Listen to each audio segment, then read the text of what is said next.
Sound system. May mic.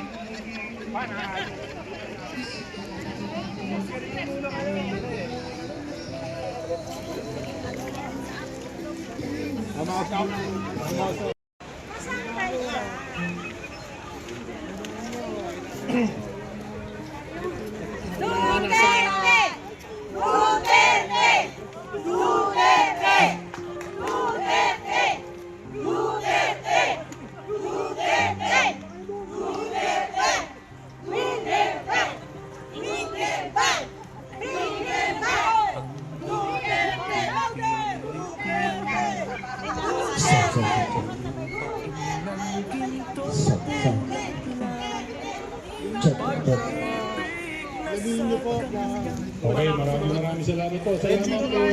Makikita niyo yung bandera ng Pilipinas. Hindi tayo mag-organize. Okay, welcome po. Marami nagkakatingan po, marami pang nagkakatingan, no? Para kay Tatay Digong. Ulitin ko lang po, nakapagkakaroon tayo ng medyo programa. Lutang Inira. Kaya mo yan, bossing. Ganda niyan, eh. At bawat isa po magbo-volunteer para magsalita sa harapan. Kung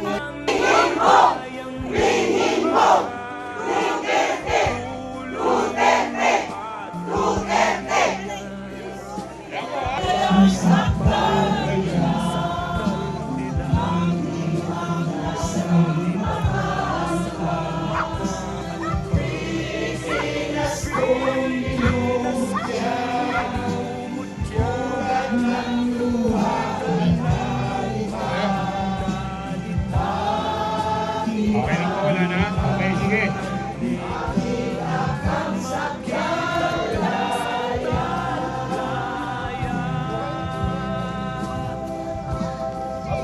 Okay, mga kasama.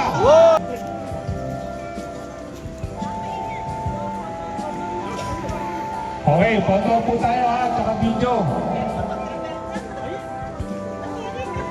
Ulitin po natin. 2, 3.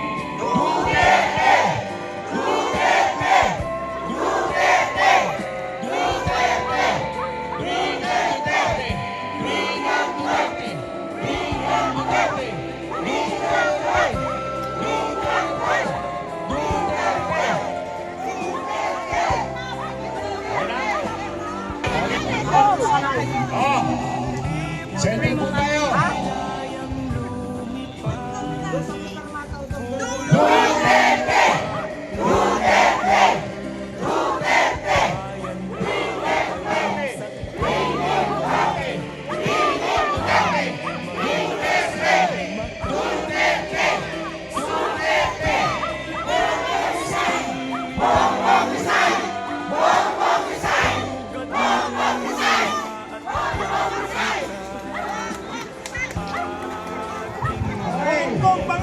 Congratulations sa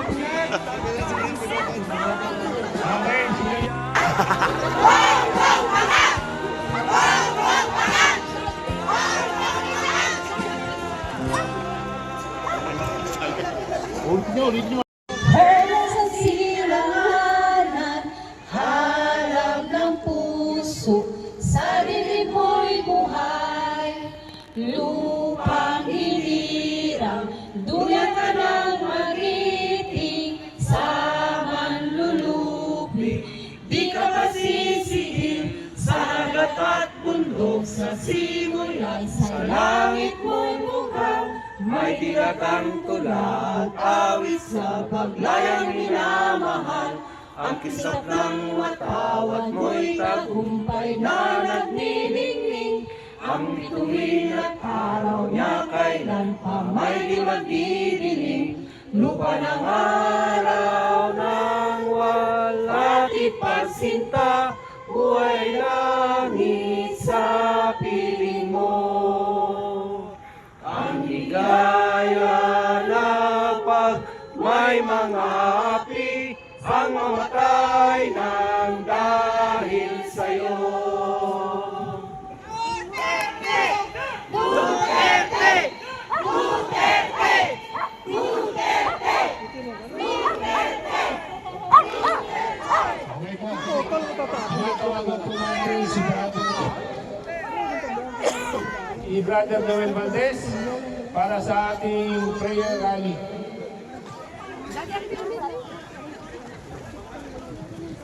Ikaw ano?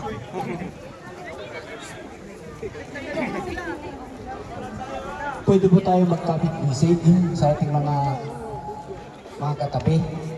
Topic visit po tayo. Palakasin natin ang ating puwersa. May puwersa tayo eh, mga Pilipino. Kapit visit po tayo, kapit kamay. Kapit kamay. Ano po ba? Wala po makatayo Tayo po ay manalangin sa pangalan ng Ama, ng Anak, at ng Espiritu Santo. Panginoon, kami po ay nandito ngayon. Iisa po ang aming hangarin. Iisa po ang laman ng aming puso't isipan na may isang taong nagsakripisyo ng kanyang buhay, isang taong nagmahal sa kanyang bayan, nagmahal sa mga Pilipino, nagmahal sa mga OFW. Isa ngayon, Panginoon, ay aming sinusuportahan. Siya ngayon ay nagdaranas ng isang masalimuot sa kanyang buhay. Subalit, nandito kami upang siya ay suportahan. Inihiling namin, Panginoon, na ikaw ang pumagitna, magbigay ng kalakasan sa kanya, magbigay ng kalakasan sa aming lahat upang kami ay lumaban para sa aming bayan at para sa aming minamahal na FPRRD. Salamat, Panginoon, sa mga organizer. Tulungan mo kami magkaisa. Lahat ng Pilipino dito sa Roma, suportahan namin ang aming mahal na Presidente, ang Duterte family, Panginoon, na ngayon ay nakakaranas ng pagsubok sa mga politikal na kalaban ng bayan. Panginoon, salamat po sa aming pagpapatuloy. Ikaw ang pumagitna, ang iyong banal na espiritu, ang siyang magbigay sa amin ng lakas, inspirasyon, Panginoon, upang tumungo kami sa aming sinusuportahan at aming kalakasan bilang isang Pilipino. Kami po ay tumatayo para sa aming mahal na PRRD. Ito po ang aming dalangin sa pangalan ng Ama, ng Anak, ng Espiritu Santo. Amen. Duterte! Duterte! Duterte! Duterte! Well, maraming salamat, Brother Noel. Ngayon, dahil po, alam ko, at alam natin lahat na mayroong mga nakingking sa inyo mga dibdib na gusto nyong ilabas at i-share sa ating mga kapwa. Tinatawagan po natin si Noel Lofredo ang magbibigay ng kanyang salubin. Ng ating Pangulong Rodrigo Duterte. So ito po kasi yung EJK na tinatawag na ngayon ay sinasabing kaso niya sa Utrecht. Ito po ay gawa-gawa ng kampanya po ng mga komunista, ng mga leftist. Yung grupo po ng Karapatan, yung grupo po ng Gabriela, Bayan Muna, Kabataan, yung activist ng Castro. So kita naman po kung bakit na ginagawa ito. Dahil una po, yung stand po ni Pangulong Rodrigo Duterte, yung NTFL Camp, National Task Force to the Local Communist Conflict. So yun po yung whole of nation approach na ginagawa po ng pamaraan para po masugpo yung mga komunista. So dahil po din sa ganung stand ni dating Pangulong Rodriguez, so nagpakalat po ng mga EJA daw po itong mga komunista na kahit yung mga patayan po na ginawa ng mga pwede ni Pangulong Duterte na mga diniman at inyanin. So sino po ba yung mga taong ito? Di po ba mga kalaban ni Duterte? So ang simulan po nito ay politika po. So yung kasa po sa Netherlands, yung nag-iingay din po doon ay yung mga kapatid naman po ng mga komunista doon, sila Joe Masiso, na po, nagluluklok, nagtatago sa Netherlands. Yung grupo po yun, Bayan International, Migrante International, mga komunista po yun. Duterte! Duterte! Ngayon, tawagin natin ang isa sa mga nangunguna noon para sa pang-eleksyon mga kasama natin. Ang leader at siya ang nangunguna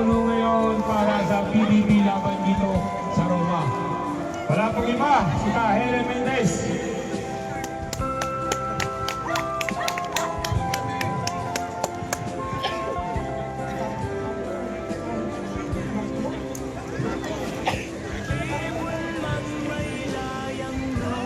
Magandang hapon po sa ating lahat. Magandang hapon. Sila? Ala ko. Hindi na. Ayun, sabay, sister. Ulitin ko ulit, magandang hapon po sa ating lahat. Andito tayo ngayon. Bakit? Andito tayo para tumanaw ng utang na loob sa ating dating Pangulong Duterte. Bakit? Siya lang sa lahat ng namumuno. Siya lang at wala nang iba ang nagmahal sa ating mga Pilipino. Nakikita naman natin, bihira na ang adik. Wala na tayong magagawa. Itong mga government, mga elitista ang sumuporta para ibagsak ang ating Pangulong Duterte. Alam niyo ba yan? Yan mga oligarko. Dahil yan ang unang pinagtulan ng liit ni Duterte para hindi na sana. Magandang hapon sa ating lahat. Sisigaw ako ng BBM, sagot niyo banang. BBM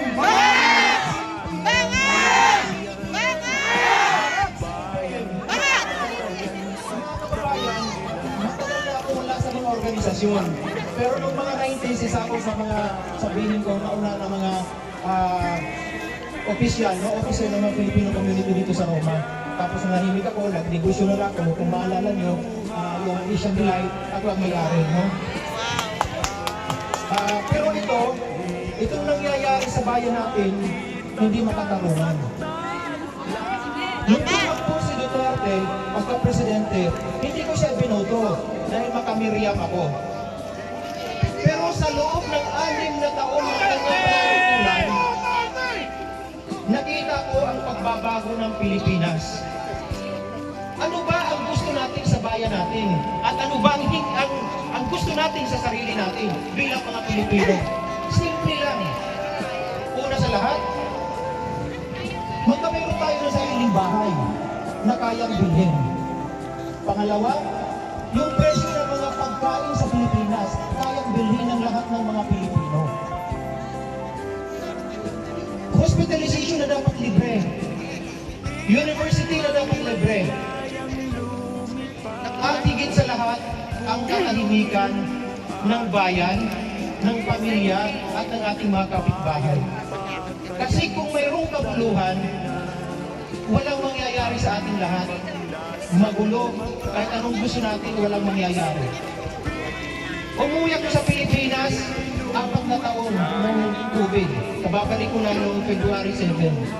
Bakit ako bumalik dito?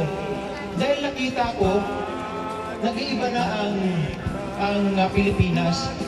Nakatira ko sa isang gubat, natatakot na ako na mamaya biglang akong puntahan ng mga kung sinong tao dyan. Alam naman nilang kala ko sa ibang bansa kahit walang pera. Kasi iba na ang Pilipinas ngayon.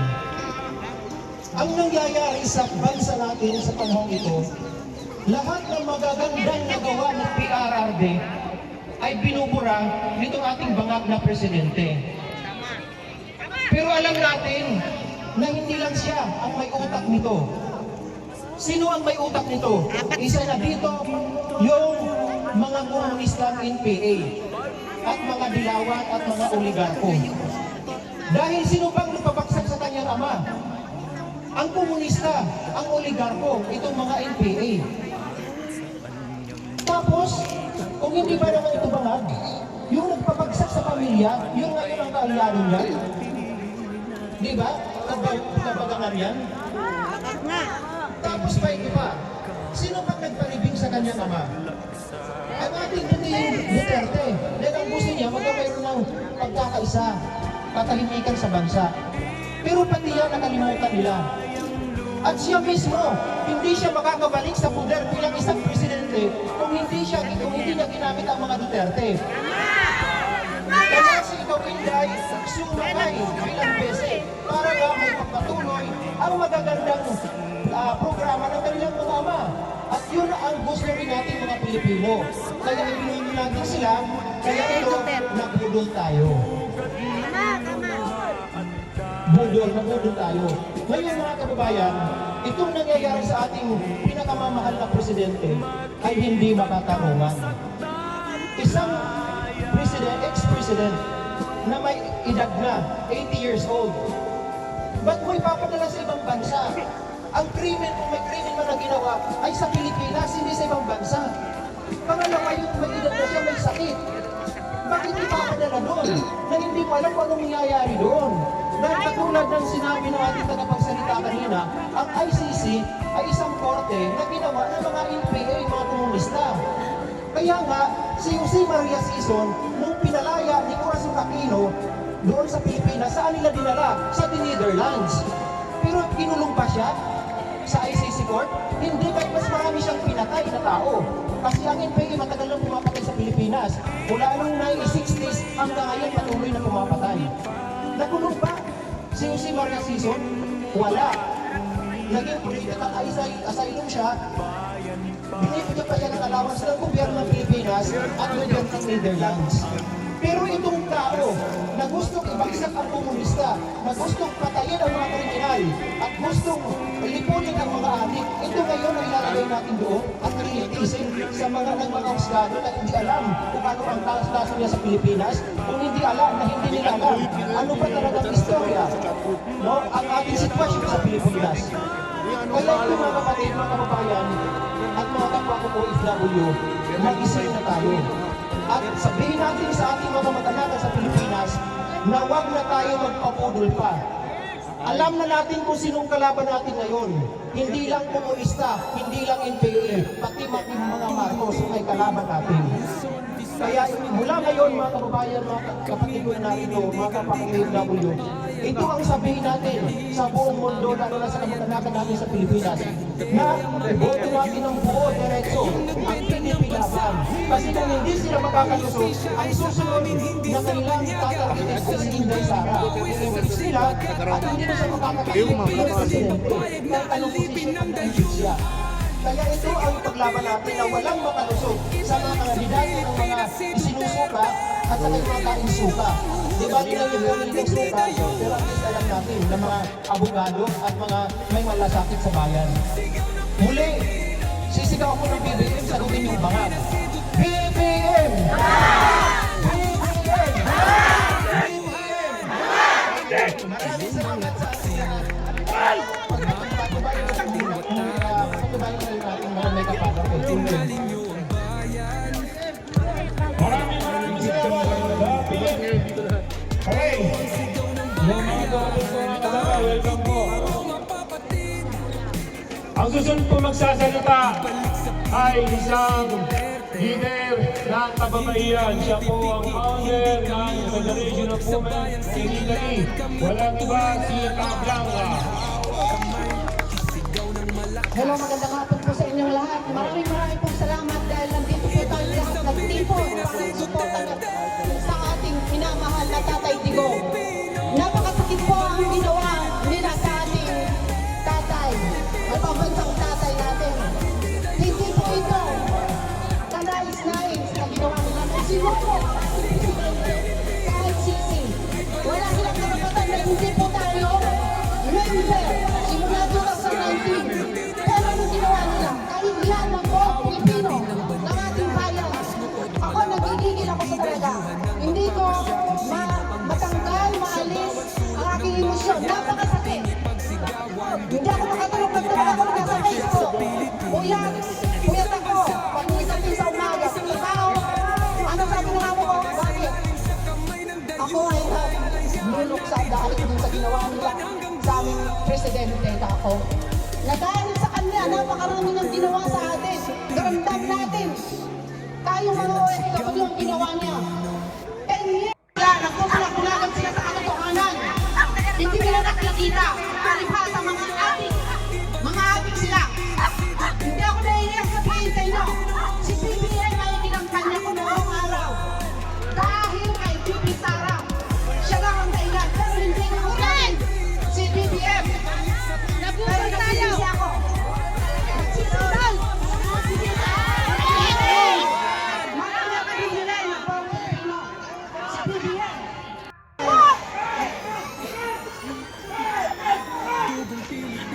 Naorhe akong barik, naorhe. Kami maninindigan, di kami papayag, di kami tatahimik sa aming bayan. Kami ang uhusga, hindi ang mga dayuhan. Kayong nagbenta ng bansa, humanda. Ang justisya ay sa amin, hindi sa banyaga. Sa Duterte! Duterte! Marcos Bangag! Di papayag na alipin ng dayuhan. Marcos Bangag! Sigaw ng Pilipino. Oh, Inday, nandito ka na pala! Inday!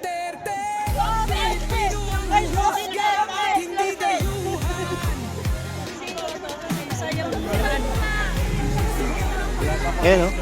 Mga solid, solid. Oh, si Ma'am Jean. Lahi, Ma'am Jean.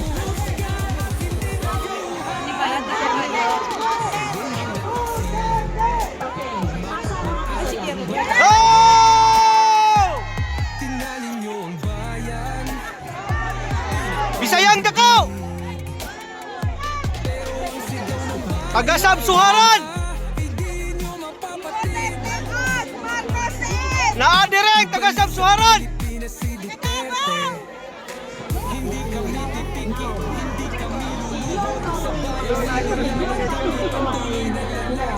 I did not post anything about Duterte. If you remember, I always keep on posting jokes. Kasi tayong mga Pilipino sa nangyayaring ito, our first reaction is we show our emotions. Bakit? Because that is our culture. Bakit? Karamihan sa atin, mga OFW, you are mothers. Now, when family is being touched, then enters our emotion. Pero, we have to balance everything. Too much anger is bad. Too much happiness is bad. Too much passion is bad. Kailangan balansin. I'm sure sa nangyayari nito,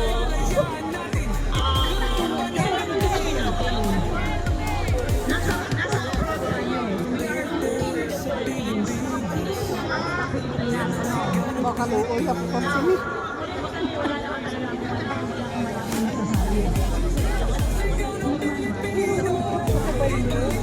Ang laki ng tulong. Salamat.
Ayusan!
Marcos, anyo, oh hey, Saki mo, anyo, tapos ay LG.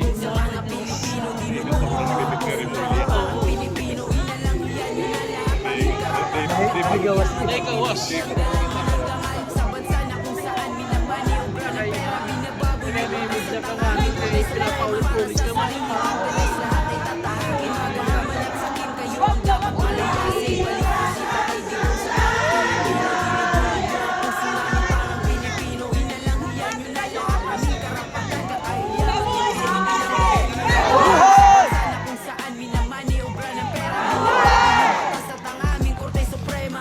Matay si Marcos. Mamatay si Marcos.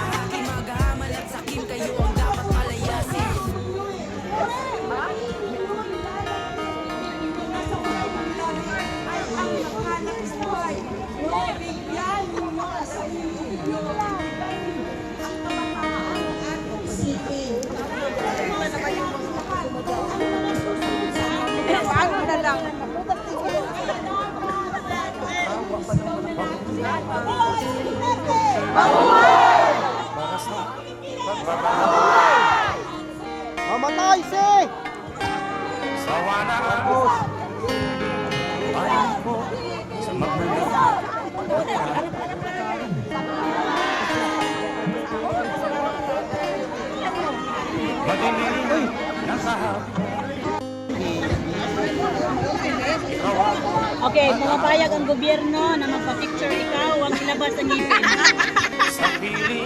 May tawag.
So far,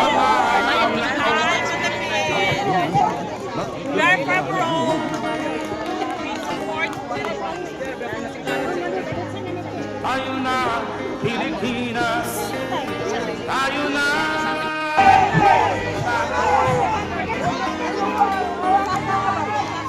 Hawat kamay tayo para sa pag-asenso. Ikaw at ako, tayong lahat kailan ko. Alam ko na ang depensa niya talaga kay Tatay Digong. Lahat tayo, pinapano ko natin pasasalamat ninyong lahat sa suporta natin kay Tatay Digong. Meron kami ng group chat ng Mindanawa na kami rin nag-uusap. Pero ang sabi nga talaga, kahit na lang tayo. Gawin na natin yan lahat. Para sa health ni Kuya Digong, Tatay Digong. Kasi yun lang ang matutulog natin sa ngayon. Pero ginagawa na nila ang lahat para makabalik si Tatay Digong sa atin sa Pilipinas. So sana, tuloy natin yung suporta natin. Huwag natin kalimutan si Tatay Digong yung ang presidente naman sa loob ng ating na buwan. Ang daan ng ating Pasalamat natin sa magawa para sa ating inyong espesyon. ang dapis sa am. Salamat kayo sa tanan sa panahon. Huwag yung pasabi ang atong Pilipinas. Kau dapis na presidente sa tanan. Way makatupong sa imuhang nabuhat. Ani amitanan karong dili magpasalamat kay ikaw ang nakabuhat sa butang na imposible, nga di nila mabuhat na buhat ni mo kung triple. Salamat yung kaayo sa kamot ni mo nga bakal. Daghan ng mga adik na hipos puro sa gabal, nga salud sa lipunan nga nalimpyo at dali sa among pagpili mo. Wagod ni nagkamali tay di mo salamat sa pagkusgaling ni mo kamot sukat sa imuhang paglingkod na wag yung nagdaghan. Salamat sa tanan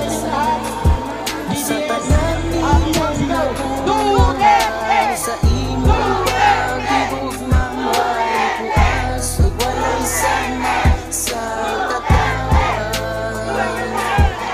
Ang pagtabang mo di kabayran kay ikaw man ang inuban ug maong pili ka na mo taligdan. Kalipay sa imuhang pag-amuma, ikaw amo ang